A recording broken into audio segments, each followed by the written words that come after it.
In this video, we're going to be talking about the basics of acids and bases. We're going to start off by talking about some of the properties of acids and bases. We're going to talk about a couple of ions that are important to the process of acids and bases. We're going to talk about strong acids and strong bases, as well as I'll give you lists of what constitutes a strong acid and a strong base. We'll also talk about an acid-base pair that has a special type of relationship that we call a conjugate pair. You are going to need your notebook and something to write with, and when you have those ready, let's go. So let's start off by talking a little bit about some of the properties of acids and bases. We'll start off with acids first.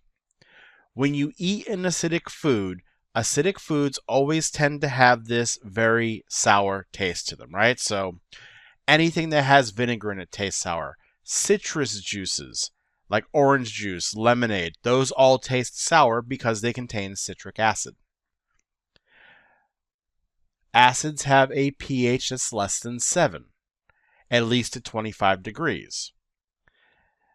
Now, when you react an acid with a metal, at least with a reactive metal, it's going to produce hydrogen gas. So if I were to take magnesium and put it in an acid, the magnesium will react. It produces H2 gas. And the last thing I want to go over is that acids, when you touch them, are very, very corrosive. Some acids will actually eat through almost anything you put them in. Hydrofluoric acid, for example, you have to store it in plastic because it will eat through glass and it can eat through most metals. Bases. So bases are, again, something you've eaten fairly often. Think about like dark chocolate, right? Dark chocolate has this very bitter taste to it. Now, for those of you who may have been punished growing up, I know this is usually not a thing for most of you. When you use bad language, you get to take a bite out of that bar of soap. You remember how bitter that soap kind of tastes? That's because soap is a base. Most cleaning products are actually bases. And I'm going to have that coming up in a second. Bases have a pH above 7 on the scale. So acids less than, bases above, neutral for most purposes is going to be 7. Again, you're going to find bases in most every household cleaning product that you've got. Bleach, ammonia, peroxides, all of those are going to be basic. And bases, when you touch bases, they're also corrosive. They just don't corrode in the same way that acids do. Right? An acid will oxidize anything and start eating away at it. So it will like rust metals and produce hydrogen gas. Bases, when you touch them, what that actually does is it starts dissolving the oils and fats in your skin. And that's why bases, when you touch them, feel really slippery. A very common misconception is that bases are safer because they don't actively eat away at your skin. Acids and bases are equally as dangerous. What matters is how strong the acid and base are and what the concentration of the solution is. Okay, so those are some properties. Now we'll get into a couple of ions. The ions that we care about are the proton, which is H+. Remember, the definition of an acid is something that donates a proton. A base is something that accepts a proton. Protons are H+ ions. The problem is they are not very long-lived in water. So once they find a water molecule, they will immediately react with it and form H3O+. So what this means is when we're doing our reactions and we're doing calculations, we're going to use H+ and H3O+ to mean the same thing interchangeably. Don't get confused by that. They're just both the same thing. Use whichever one you kind of prefer at that point. Now to get into our strong substances, so strong acids and strong bases. Remember, strong substances, when you put them in water, break up completely into ions. Right? So acids will always break up, strong acids, 100% into a proton and whatever the remaining negatively charged ion is. There are 6 strong acids that I'm going to use. Some teachers may give you more, some may give you less. We're going to stick with 6. These are what are colloquially known as the big 6. right? So we have hydrochloric acid, HCl, hydrobromic, hydroiodic. Now notice, HF, hydrofluoric, even though fluorine's in that column, it's not a strong acid. Nitric acid, HNO3, perchloric acid, HClO4, and sulfuric acid, H2SO4. Those are your 6 strong acids.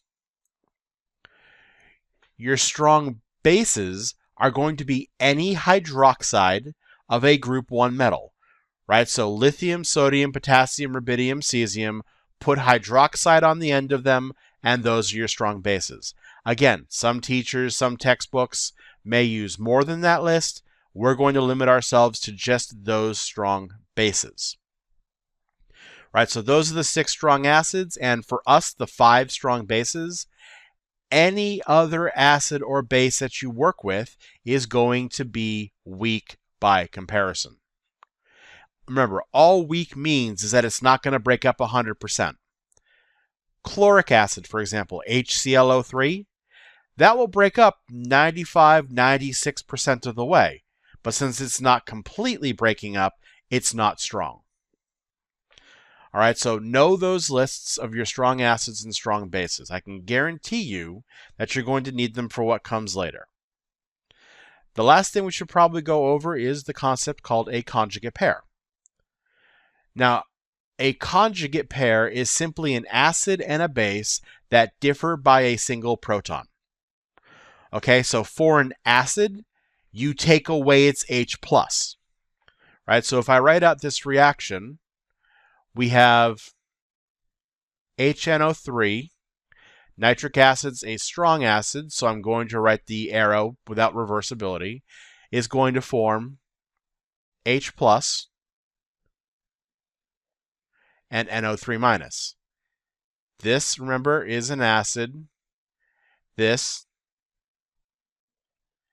is the conjugate base of that acid. It's lost its proton, which is this right here, the H+. Similarly, ammonia is a base. If ammonia happens to pick up a proton, then you're going to form its conjugate acid. Right? So what I'm going to have over here is I'm going to have NH3 plus a proton. Now ammonia is a weak base, so that means that weak bases, the reaction is reversible. We're going to form NH4 plus, right? So this is my base. This is my conjugate acid.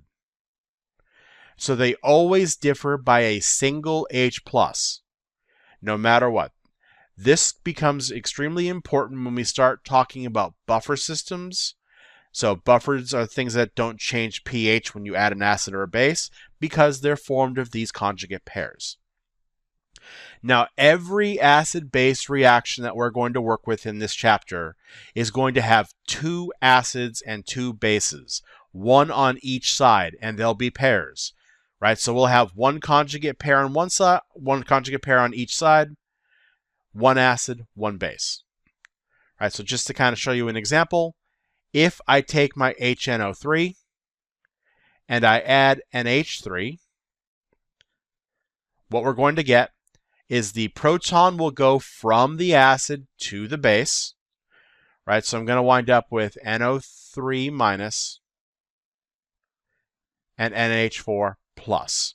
So the acid lost became NO3-, the base gained became NH4+. We're going to talk about this particularly a lot more in the next video when we discuss proton transfer reactions. That's it for this video. If you have any questions, please be sure to ask them when you come into class.